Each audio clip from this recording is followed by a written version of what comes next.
Hello friends. कहते हैं सफलता का आधार है सकारात्मक सोच और निरंतर प्रयास। तो friends, always think positive and keep trying, क्योंकि कोशिश करने वालों की कभी हार नहीं होती।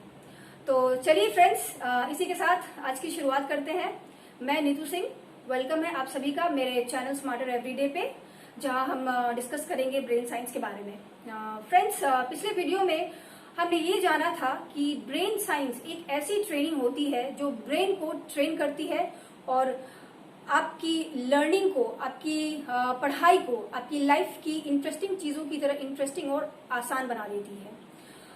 बात सुनने में तो अजीब सी लगती है और इंटरेस्टिंग भी है, और कहीं ना कहीं थोड़ी थोड़ी इसकी पॉसिबिलिटी पे शक भी होती है।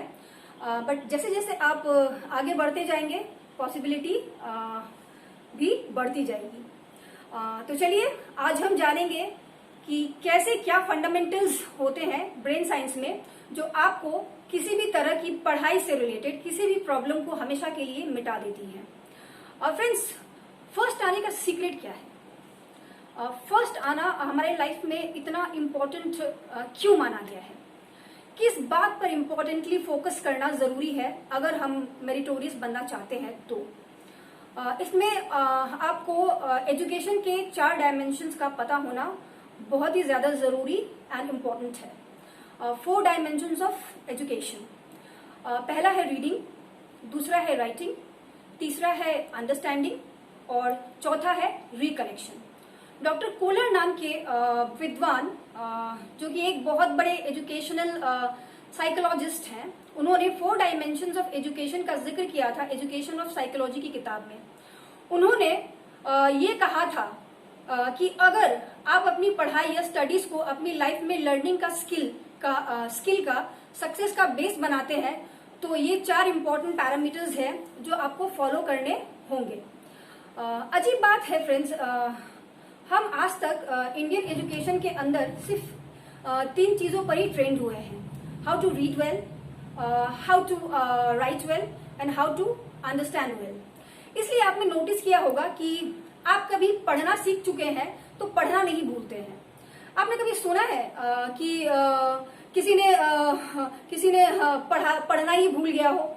वो कहता है कि अरे अब मैं तो बहुत पहले पढ़ा था, लिखा था, देखा था, तो अब मैं सब भूल गया हूँ, अब मुझे याद नहीं है। तो कहीं आपने ये सुना है कि कोई कहता है अरे मैं तो 15-20 साल पहले उस टाइम लिखता था, होमवर्क करता था, अब तो मैं भूल गया हूँ, उस टाइम सिग्नेचर करता था और तो अब मैं अंगूठा लगाता हूँ। ऐसा तो होता नहीं है फ्रेंड्स। तो फ्रेंड्स, जिस बात को हम अच्छी तरीके से समझ चुके हैं, क्या हम उसे दोबारा समझने की कोशिश करते हैं लाइफ में? नहीं। प्लस माइनस हमने पहली क्लास में सीखा था, तो क्या हम उसे भूल गए हैं? नहीं फ्रेंड्स, क्योंकि हमने उसे अच्छी तरह से समझा हुआ है, जाना हुआ है।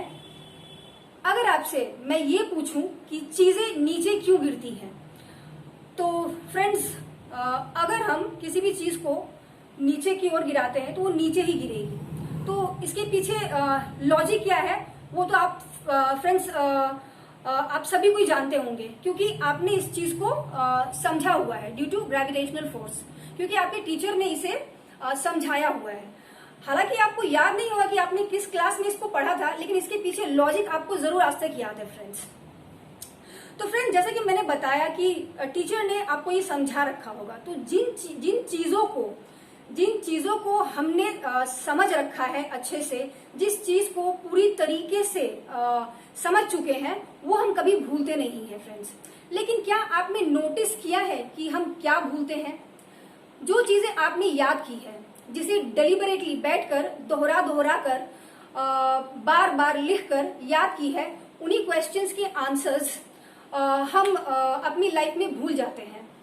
इसका सबूत है, अगर आप 10th क्लास में पढ़ रहे हैं तो 8th या 9th के मैक्सिमम क्वेश्चंस के आंसर्स आपको याद नहीं होंगे। Am I correct? आप अपनी मम्मी पापा से पूछ लीजिए, उन्हें क्या अपनी बचपन की पढ़ाई याद है? वो कहेंगे नहीं। लेकिन अगर वो ग्रेजुएट है, पढ़े लिखे हैं, तो इसका मतलब है कि वो एग्जाम देकर पास हुए हैं और उन्हें तब भी याद नहीं है। ये बड़ी ताज्जुब की बात है।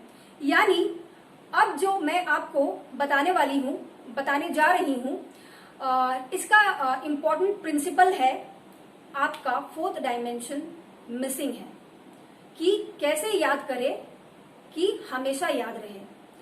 वो है fourth dimension of education, science of recollection. Friends, आज के लिए इतना ही। अगले वीडियो में इस टॉपिक पे हम और भी इलैबोरेटली चर्चा करेंगे। तब तक के लिए good bye, take care and do not forget to like and subscribe my channel friends.